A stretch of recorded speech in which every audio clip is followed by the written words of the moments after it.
have my neighbor here, and then I find something for send back to Philippines. It's very interesting, guys. Dumpster in a neighborhood. Guys, oh, pwede pa ito magamit. Ayan, oh. Ang ganda pa niya. Ayan, may bag na akong ipapadala sa aking pamangkin. Ayan na, guys. Linisin ko na lang to. Sasakin, linisin natin yung paano aayusin natin, papadala natin sa Pinas. Ayan to, guys.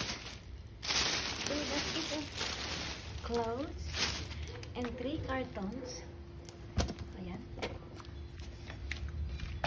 1, 2, 3. And I have a book here.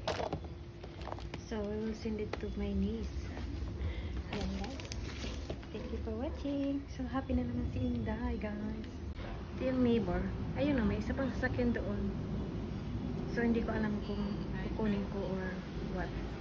Pwede pa naman. Linisin natin to, guys, para maganda tingnan.